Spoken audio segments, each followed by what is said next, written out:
As a farmer, I find it pretty difficult to make this little video, but it's very important that we're honest with our consumers and customers, and sometimes things that go on in our industry can be very difficult for us to understand. Now, the reduction in methane in cattle is minuscule, and there's big companies like Vanguard, Blackrock that are involving themselves, because I believe there's a lot of money in it. So have a listen, have a watch, and make up your own decisions. Conspiracy theories, cancer, infertility, all these things are relevant, but you have to understand that if you're feeding your children food of this state, you have to make sure that it's healthy. John Fleetwood, thank you so much for joining us today. We appreciate it. A cattle feed additive that has been linked to cancer and infertility called Bovaer, that is found in milk, has just gotten a global production boost. Expected to be in full swing by November 2025, a new facility in Scotland is expected to expand global production of this highly dangerous drug, which is already commercially available in more than 65 countries, including across Europe, the UK, the US, Australia, Brazil, Chile, Japan, and South Korea. Researcher John Fleetwood has been digging into this atrocity. He joins us to expand now. John Fleetwood, thank you so much for joining us today. We appreciate you coming on. Absolutely. Thank you for having me on, Maria. Absolutely. Well, I am just such a fan of your research. You are ahead of the curve on so many things, and you've just found that the industry that is causing infertility and cancer through our milk supply, and not only our milk supply, but our meat supply, is not steadily, very quickly expanding. Talk to us about this. This is one of the most asinine things that I've seen in a very long time, just regarding health and food supply and how they're tainting now our milk supply. So there's a cancer and infertility causing cattle feed drug. So this is a substance that they give to cattle. It's called Bovaer, Bovaer. And when they give it to the cattle, it's excreted in cow's milk, which we drink.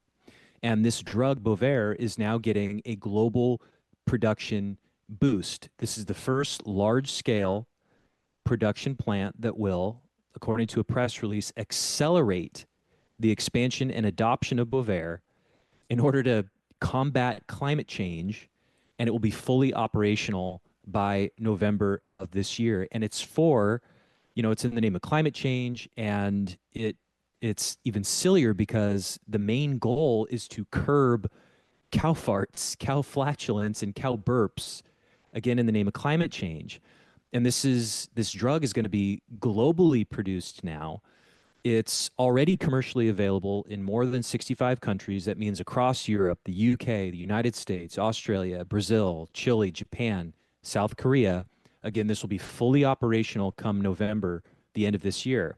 So ABB is a BlackRock-owned 140-year-old global technology company in electrification and automation, and they've been selected to supply the automation and electrical systems for this new production facility that's going to be open in Darley, Scotland. It's about 40 miles, I guess that would be south and west of Glasgow, right on the coast. So according to the press release, they write, the site will increase global production of Bovaer.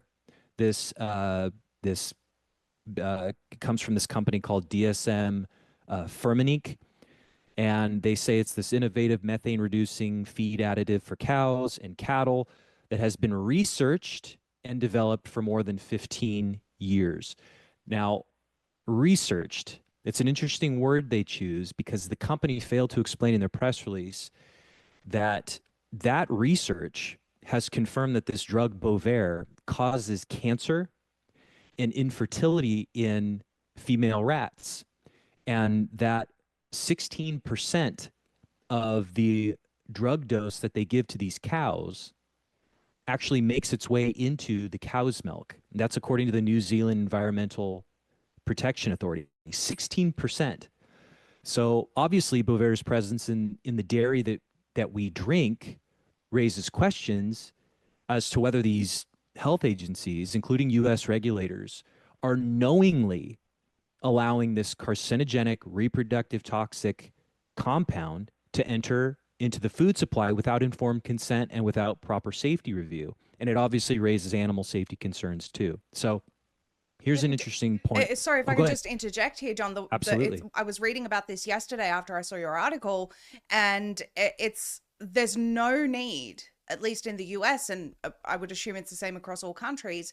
They don't have to tell you if the milk or dairy products or even meat that you're consuming has this Bovaer element in it, because it's something that's added into the cattle feed. So it's like they deem, Right. oh, they're not feeding it to you directly, so they don't have to disclose it. Yet, as you That's right. adequately mentioned here, the New Zealand Environmental Protection Authority, 16.82% of the administered dose of Bovaer is excreted via cow's milk. Therefore, it That's does right. end up in the milk. It does end up in our systems, but That's they right. feel they don't have to disclose it because it's in the feed. Oh, well, too bad, so sad. Well, and you raise a good point, because the FDA has actually admitted that it's a drug. So there was a letter from the FDA to the Director of Global Nutritional Health Regulatory, this Dr. G. Allen Bridges. And this letter from the FDA confirms that while Bovaer, quote, is a drug, so they're admitting it's a drug from the FDA, the agency chose to, quote, refrain from putting Bovaer through that more rigorous animal drug approval process, instead choosing to classify it as a feed supplement. So obviously the FDA animal drug process is way more comprehensive. It's way more rigorous than for a supplement. I mean, just think about it. Like, if you wanted to get some vitamin C, you could just go into the store and get it off the shelf. And sometimes even these, vitamins they don't even go through the FDA for anything. But you think about the difference between a supplement and a drug. Obviously, if it's a drug, it has to go through a more comprehensive analysis and go through all the safety testing.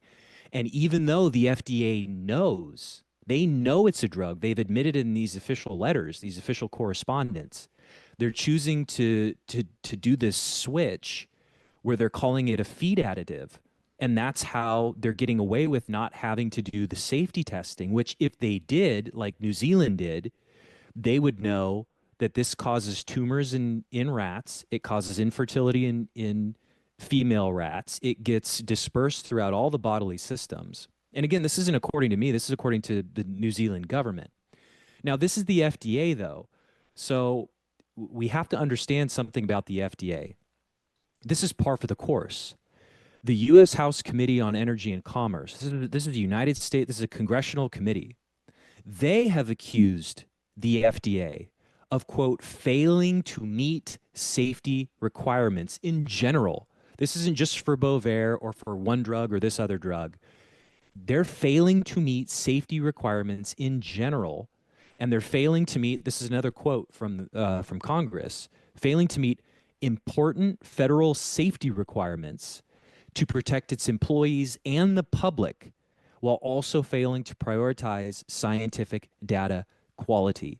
So that explains why and how the FDA is doing this thing where they're calling it a feed additive when they know very well it's a dangerous drug. You've got RFK Jr., our new HHS secretary, who's argued that the FDA is perpetrating a corrupt, quote, war on public health. So knowing that about the FDA and knowing this about Bovaer, which is not widely reported, and why I'm so grateful for your newscast, because you talk about these kind of things. You're talking about Blackrock. You're talking about the things that Fox News and even some of these non-mainstream conservative sources won't touch. But in light of the FDA's corrupt war on public health and their safety, they're not valuing the safety of Americans. I filed a Freedom of Information Act request in December when I first reported on Bovaer to the FDA, demanding the release of their safety data on Bovaer and its, cancer-linked studies in cow's milk. And this is, obviously data that they've been withholding from the public. And I've gone back and forth with them, as you can imagine. I asked them to expedite my FOIA request, and I, showed that, I believe very convincingly, obviously, that this drug, if it's carcinogenic and negatively affects fertility in animal studies, and 16% of this stuff makes it into the milk we drink, and it's already being used in dairies across the country, Yes. then they need to be supplying the safety data for it, obviously. Because Maria, yeah, this is in, let me pull up my other report here. Well, So while you do that, Elanco, I just want to pause you there. We were promised radical transparency. We were promised that we're going to know about all of these things. I feel like cancer and fertility causing additives inside our milk and meat supply, which everyone is consuming, almost everyone is consuming every single day, is far more pressing than Fruit Loops. But apparently it's just not the priority for some reason. absolutely. The priority is money, and it's a perfect segue into how they're accomplishing this. So Elanco, Elanco, Animal Health, Elanco Animal Health Incorporated. Again, this is another BlackRock owned company, Vanguard 2. This was in May of last year. They announced that the FDA, this same corrupt agency, had completed its review of Bovaer. And as of July, 150 United States farms had enrolled on Elanco's, they have this online tool called Uplook that tracks dairies using Bovaer. 150, Maria. And it's scary because I just, on a whim went on to AI today and asked, AI, do you know how many dairies are using Bovaer right now?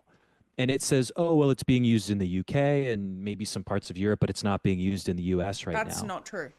It's not true. And Elanco, the company that, is distributing this stuff in the US, they have an online tool called Uplook, Uplook, and it tracks which dairies in the US are using it. It's in 150 at least.